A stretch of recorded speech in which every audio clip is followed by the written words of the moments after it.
నా సినిమా గురించి ఆయన మాట్లాడుతున్నారంటే ఆయన నా హృదయపూర్వకంగా ధన్యవాదాలు చెప్తున్నాను. Thanks a lot sir. ప్లీజ్.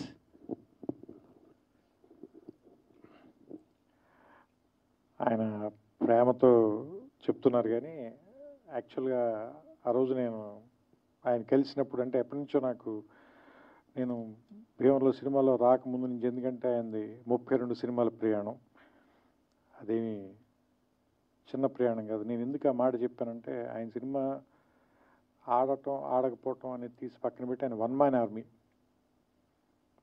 ఆయన దాంట్లో రాజు ఆయనే, సైన్యాధిపతి ఆయనే, సైనికుడు ఆయనే, అన్నీ ఆయనే. సో ఒక్క మనిషి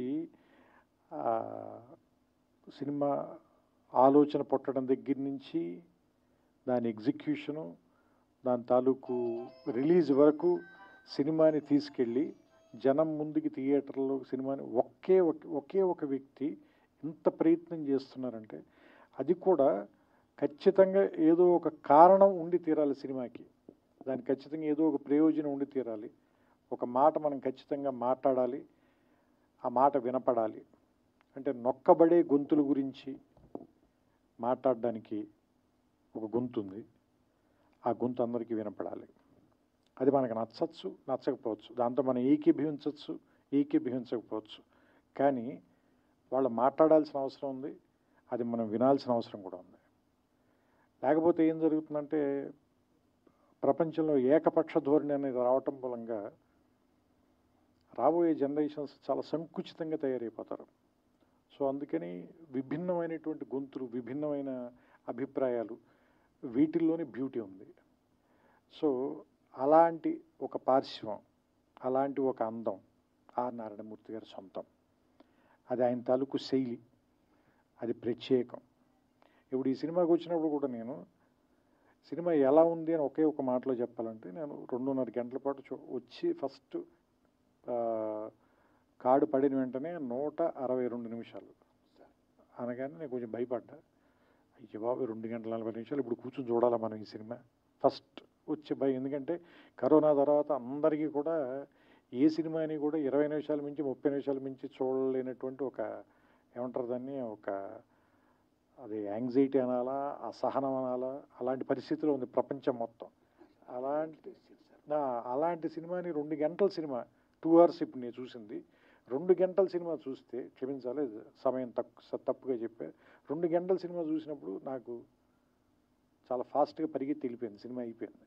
దాంతో విషయం, ఇందులో ఉన్న విషయం, పేపర్ లీకులు, యూనివర్సిటీలు లేదంటే కాలేజీ రోజుల నుంచి విద్యాబోధన ఇంగ్లీష్లో జరగాల, తెలుగులో జరగాల, విద్యార్థులు ఉద్యోగాల కోసం, జాబ్ క్యాలెండర్ల కోసం వెయిట్ చేయటం, అక్కడ కూడా లంచాలు ఇచ్చిన వాళ్ళకి ఉద్యోగాలు వస్తుంటే మిగతా తాలూకు స్టూడెంట్లు కానీ మిగతా వాళ్ళ తాలూకు నిస్పృహ, ఇందులో ఏది కూడా మన ఇమీడియట్గా ఉత్తేజపరిచే అంశాలు కాదు, ఏదో ఆలోచింపజేసేవు లేదా నిరాశపరిచే అంశాలు అయినప్పటికీ కూడా సినిమాని చాలా బలంగా పట్టుగా నడిపించారు.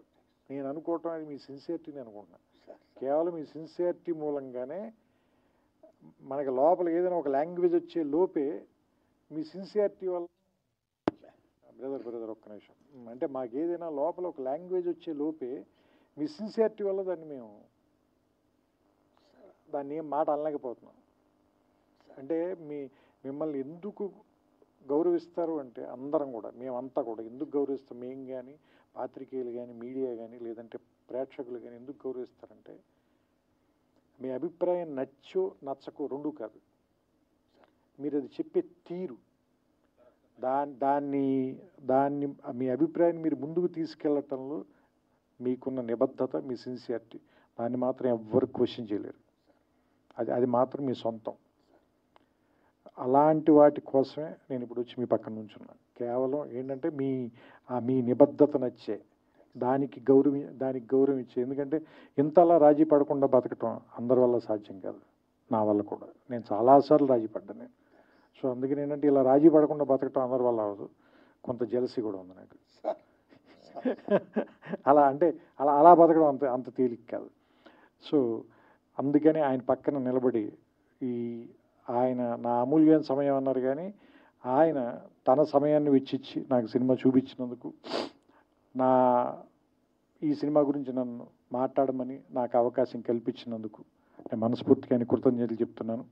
ఈ సినిమా రేపు ఈ నెల ఆగస్టు 22వ తారీఖున రిలీజ్ అవుతుంది.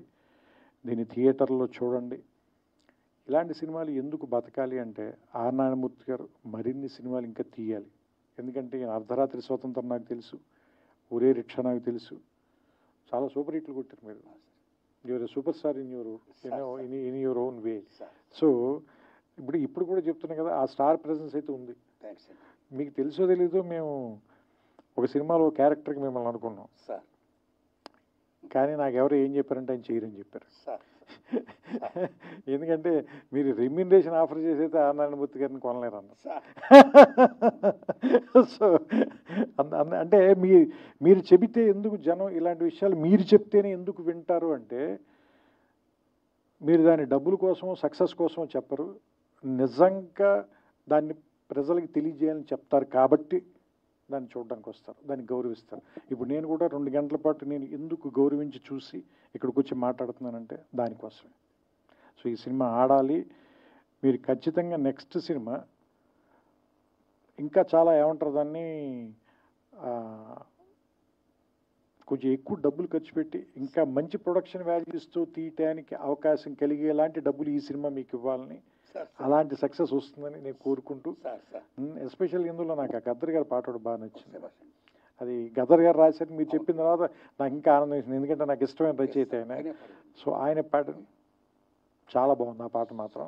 సో నేను ఆ పాట మీరే పాడారేమో అనుకున్నాను, ఎందుకంటే వాయిస్ విని కొంచెం రాగా ఉంది వాయిస్ అయింది. సో అంటే ఆ పాత రికార్డింగ్ని వాడుకున్నట్టున్నారు మీరు, అందుకని that was a good song తాత ముత్తాతలు ఆ song. And I like the film అండి, నాకు నచ్చింది సినిమా. సో మీ అందరికి కూడా నచ్చుతుందని ఆశిస్తున్నాను. మరోసారి మా కోసం ఇంత రాత్రి సమయం వరకు వెయిట్ చేసిన పాత్రికేయులందరికీ కూడా నా కృతజ్ఞతలు చెప్పుకుంటూ నాకు అవకాశం ఇచ్చిన నారాయణమూర్తి గారికి మనస్ఫూర్తిగా నా అభినందనలు. అండ్ ఈ సినిమా సక్సెస్ అవ్వాలని నేను ఆకాంక్షిస్తూ ఆయనకి నా శుభాకాంక్షలు తెలియజేస్తున్నాను. అయ్యో మీరు అలా అనకూడదు. Thank you sir, thank you all, thank you అండి.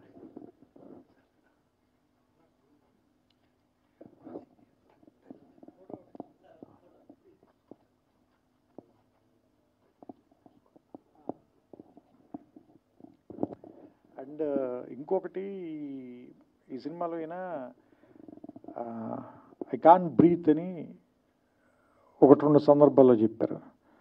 అంటే ఎందుకు అంటే ఉక్కిరి బిక్కిరిగా ఉంది. ఎవరికి ఉక్కిరి బిక్కిరిగా ఉంది అంటే, ఈ సినిమాలో చూస్తుంటే నాకు అనిపించింది, పిల్లల చదువుల కోసం, వాళ్ళ భవిష్యత్తు కోసం వీళ్ళ వర్తమానాన్ని తాకట్టు పెట్టిన తల్లిదండ్రులకి చాలా ఉక్కిరి బిక్కిరిగా ఉంది. ఇది ఒక